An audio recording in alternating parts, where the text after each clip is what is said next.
써니사이드 프로젝트 18번째 계명은 가치에 대해 자주 이야기해서 가치가 무엇인지 알게 하라입니다. 어려서는 부모의 가치를 가르치고 자라면서 스스로 가치에 대한 기준을 갖게 소통을 많이 하세요. 먼저 아이의 가치는 아이의 성취, 행동에 따른 것이 아니라 아이 그 자체로 가치가 있는 것이니 자신을 존중하고 귀하게 여기게 하세요.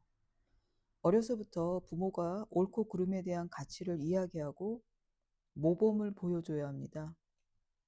예를 들어 거짓말하지 않기, 때리지 않기, 도움이 필요한 친구 외면하지 않고 도와주기, 술, 담배 안 하기, 경제적, 정신적으로 준비될 때까지 섹스나 결혼을 지연하기 등 각 가정마다 가지고 있는 부모의 가치를 아이에게 강요하는 게 아니라 부모의 의견을 전달해서 아이가 인지하고 판단하게 도와줘야 합니다. 예를 들어 우리 집에서는 중학생이 되면서 여자아이 몸에 손을 안 대게 조심하라고 해서 터치에 대해 상대방이 잘못 오해할 수 있으니 거리를 두고 이야기하고 절대로 여자 몸에 손이라도 터치하면 안 된다고 부모의 생각을 말하고 아이는 어떻게 생각하는지 이야기를 들었습니다. 또한 싸움이 일어나서 도저히 참지 못하고 때리거나 던지거나 할 수 있는 상황이 생기는데 네가 잘못이 없어도 학교에서는 너도 같이 때리면 더 이상 피해자가 아니니 같이 맞서지 말고 자리를 피하고 선생님께 알리라는 등에 관한 이야기도 함께 나누어 아이가 만날 수 있는 상황에 대해 미리 이야기해서 아이에게 생각해 볼 시간을 주었습니다. 세상은 내가 바라보는 관점과 다른 사람이 바라보는 관점에 차이가 나서 오해가 생길 수 있으니 일치되지 않는 것들에 대해 상대방의 입장에서 다양한 관점에서 생각해 보게 하세요. 가치에 대해 대화할 때 이렇게 해야 해 하고 부모의 일방적인 입장을 전달하는 게 아니라 너는 어떻게 생각해? 이런 상황을 만나면 어떻게 할 거야? 있을 수 있는 상황들을 아이가 미리 생각해 보게 하세요. 부모의 가치를 전달했어도 선택하는 것은 아이의 일이니 왜 그렇게 선택하는지 스스로 생각해 보고 부모의 가치에 동의하면 부모의 가치가 아이의 가치가 됩니다. 예를 들어 섹스나 임신에 대해 이야기할 때 엄마는 네가 경제적으로, 정신적으로 독립이 될 때까지 아빠가 되는 일을 미뤘으면 좋겠다고 생각하는데 너는 어떻게 생각해? 너무 어린 나이에 부모가 되면 어떤 일이 생길까? 하고 물어보면 아이는 그 문제에 대해 생각해 봅니다. 아이들이 어렸을 때부터 많은 주제로 이야기를 나눴고 내 가치와 아이의 가치가 동일하다는 많은 경험을 했는데요. 그중 하나가 대학생인 큰 아이가 이모와 전화하다가 이모가 여자친구 있어? 하고 물어보니 없어요. 취직을 먼저 해야 해요.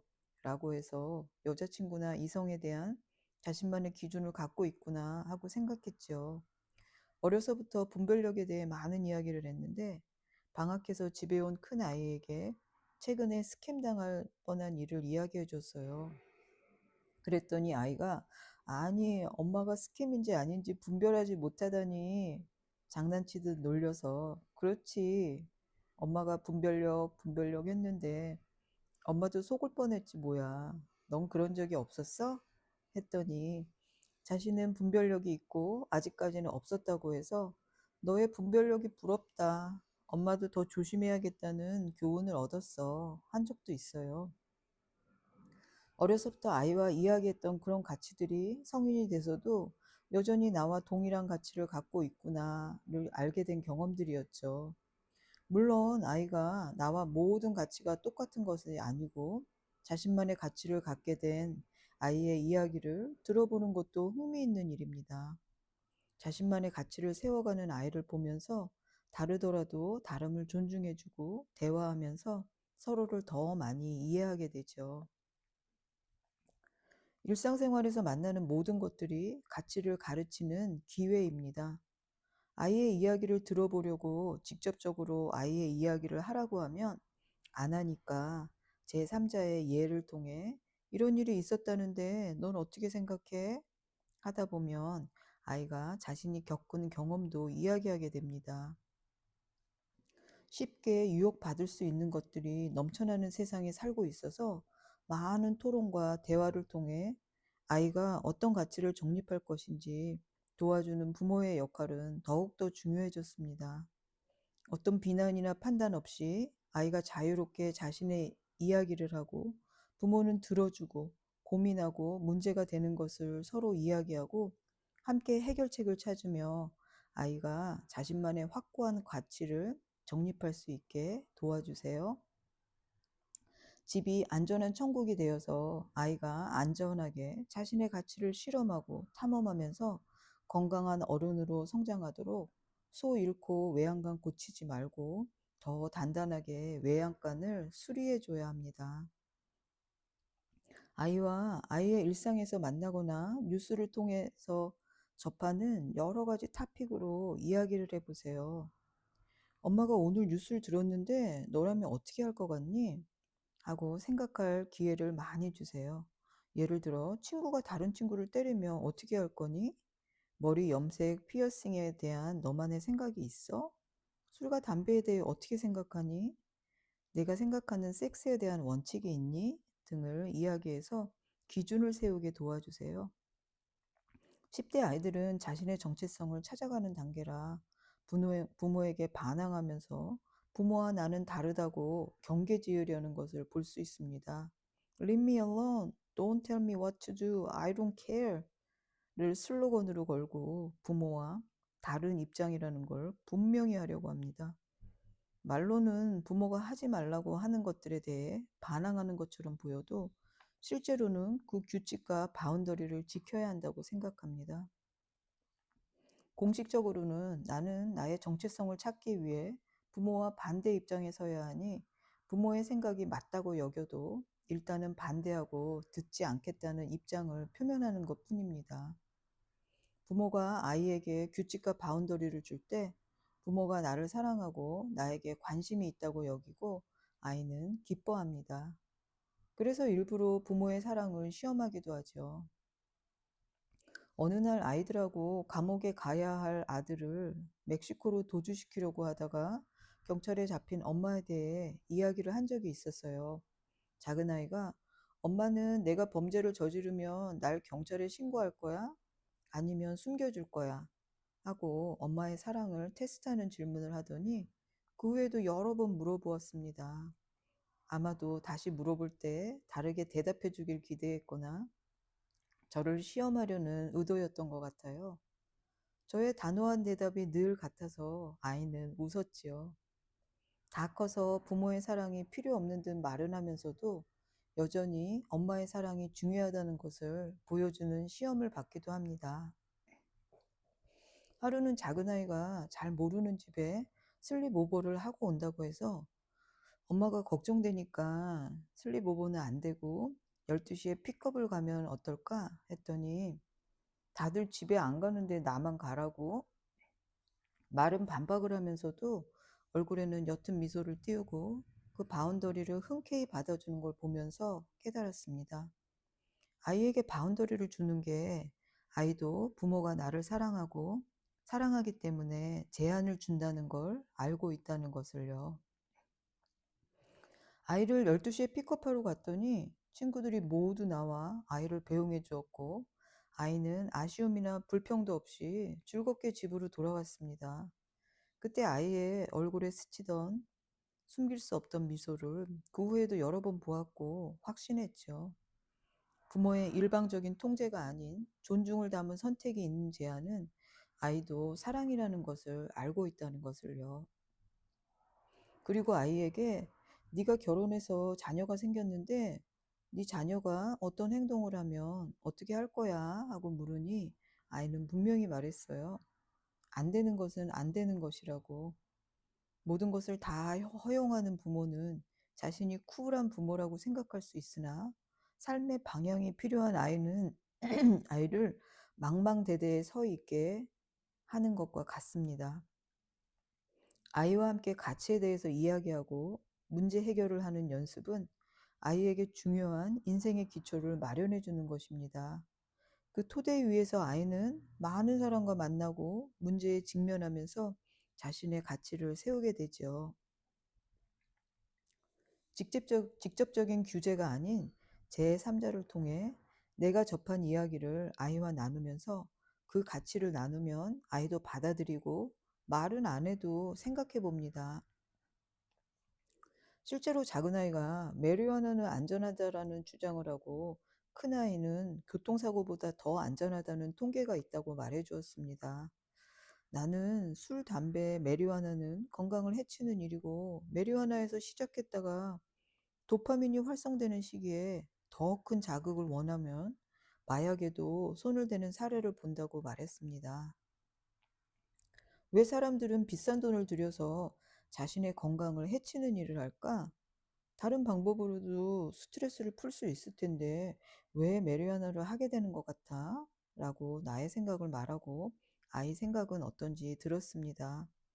하지 마가 아닌 네가 잘 결정하겠지만 너의 건강을 생각해서 안 했으면 좋겠다고 하자 반박하면서도 공식적으로는 안 하는 걸 보았습니다. 대학에 간 아이가 집에 오면 맥주를 얼마를 마셨다느니 담배를 폈다느니 여자친구가 5명이라는 등 엄마 소주 사러 가자 하면서 우리를 웃게 만들지만 아이가 자신만의 기준을 세우고 사는 듯 보였습니다. 아마도 술도 담배도 해봤을 테지만 안 하고 있는 듯합니다. 긴 방학에도 다른 것보다 운동에 몰두하고 프로틴이니 콜라겐에 더 열을 올리고 먹을 것을 일일이 저울에 무게를 재며 몸신이 더 중요한 가치인 것처럼 보였습니다. 부모가 말로는 그건 내 건강을 해치는 일이야 라고 하면서 부모는 술도 마시고 담배도 피우는 말과 다른 행동을 선택한다면 아이도 생각과 행동은 다르게 해도 된다는 걸 배우게 됩니다. 그래서 부모는 말한 대로 행동해야 합니다. 경험을 먼저 해본 사람으로 아이가 다음 발달 단계에 마주하는 일들에 대해 대비할 수 있게 미리 이야기해주고 그에 따른 상황에 어떻게 대처할지 생각해 보게 하세요. 예를 들어 곧 생리를 하게 될 아이에게는 미리 신체적인 변화가 생겨서 이런 일이 생길 거야. 그건 네가 정상적으로 잘 자라고 있다는 증거이고 자연스러운 일이야. 하고 엄마의 경험을 나눠 당황하지 않게 잘 맞이하게 돕는다든지 남자친구, 여자친구를 사귀게 될 텐데 너만의 기준이 있니? 어떤 남자, 어떤 여자였으면 좋겠어? 절대로 안 되는 너만의 기준이 있어? 등을 통해 아이가 자신의 삶에 기준을 세울 수 있게 도와주세요. 아이와 같이 토론하고 아이의 생각을 존중해서 너는 그렇게 생각하는구나 하고 서로 동의하지 않아도 아이의 생각을 인정해 주세요.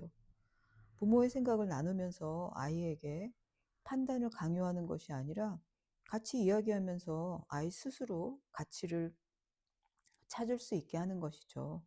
직접적으로 그건 안 돼 보다는 간접적으로 안 되는 것을 아이가 느끼게 해주세요.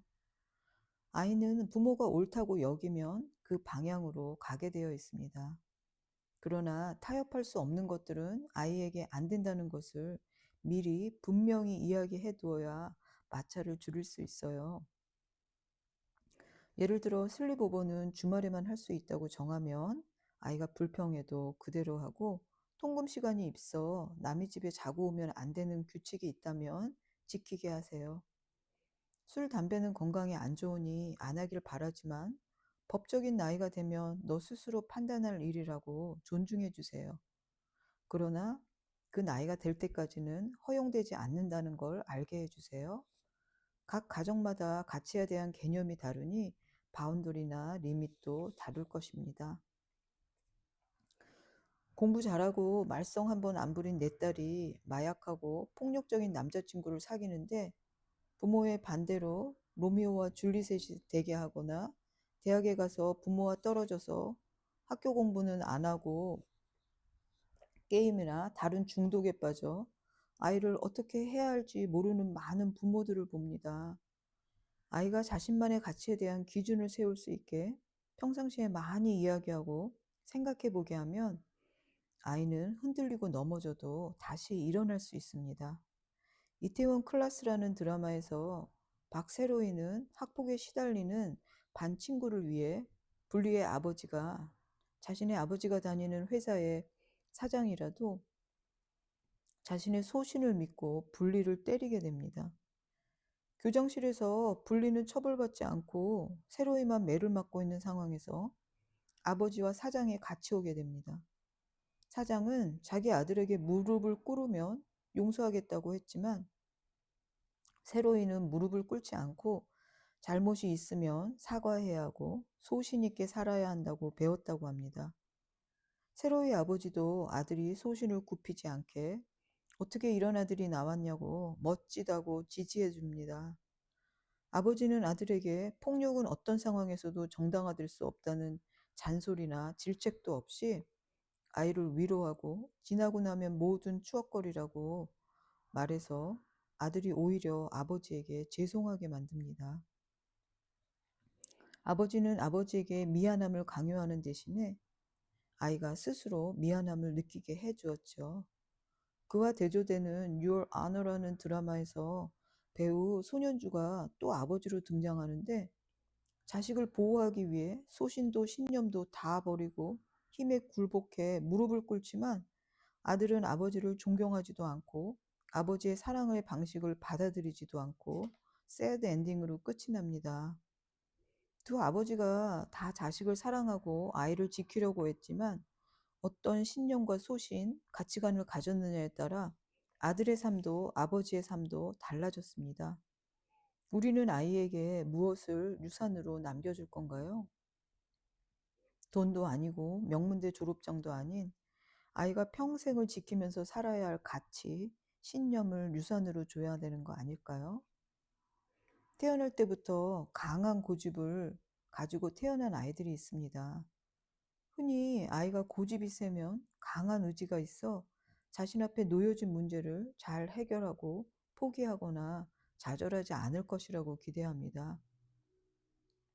그러나 고집과 강한 의지는 같은 말이 아닙니다. 고집을 부리고 자신의 의지대로 하고 그것을 관철시키려고 하면 타인과의 협력이 불가능하고 독불 장군이 될 수 있습니다. 강한 고집을 꺾으라는 말이 아니에요. 아이의 기질을 알아서 아이의 유전적 요소들은 인정해주지만 훈육을 통해 협력하는 방법을 가르치고 문제 해결력을 가르쳐야 함께 사는 세상에서 혼자 나고자나 외톨이가 되지 않습니다. 자신의 신념, 의지, 가치가 너무 강해서 타인에게 공감하지도 협력하지도 이해하려고 하지도 않으면 외로운 독재자가 되어 유행가 가사처럼 가슴을 내밀어도 친구가 없고 노래하던 새들도 멀리 떠나가는 개똥벌레가 됩니다. 타인과 함께 사는 방법을 몰라 이런 내 모습을 나도 어쩔 수 없네 하는 상황이 되기 전에 아이에게 어떻게 협력하면서 살아야 하는지 가르쳐야 합니다. 강압적인 사람들이 친밀감을 유지 못하는 이유는 그들을 복종하게 만들어야 하기 때문입니다. 그래서 독재형의 리더들은 외롭고 가까운 관계를 유지하지 못하게 되죠. 가르쳐야 할 중요한 가치 중 하나가 바로 협력하는 태도입니다. 협력이라는 말에는 상대방을 존중하고 경청하고 이해하려는 노력이 담겨져 있습니다. 협력하려는 마음이 없이 자기 주장만 하면 가정에서도 사회에서도 기피 대상이 되죠. 아무리 유능하고 똑똑해도 사람은 혼자 살 수 없고 같이 살려면 협력하는 자세는 너무나 중요한 요소입니다. 고집과 아집을 버리고 협력하려는 자세, 남의 입장에서 생각해보는 공감의 자세를 어려서부터 가르쳐야 합니다. 때때로 이런 고집과 아집을 버리지 못하고 부모가 되는 사람들이 있습니다. 강한 신념과 자기 철학은 강한 훈육으로 이어져 내가 곧 왕이고 내가 곧 법이 되어 소통도 협력도 구하지 않고 오직 순종만을 강요하고 내 말대로 해 하거나 자신의 뜻대로 안 되면 아이를 체벌하고 절대로 회복될 수 없는 부모 자녀 관계가 되는 사례들을 봅니다. 뭔가 잘못된 것 같아도 절대로 버리지 않는 고집이 가족에게는 고통이 되고 피눈물이 됩니다. 이럴 때 나의 고집을 꺾고 협조하려는 마음으로 돌아서는 게 진정한 어른의 모습입니다. 경청해 주셔서 감사합니다.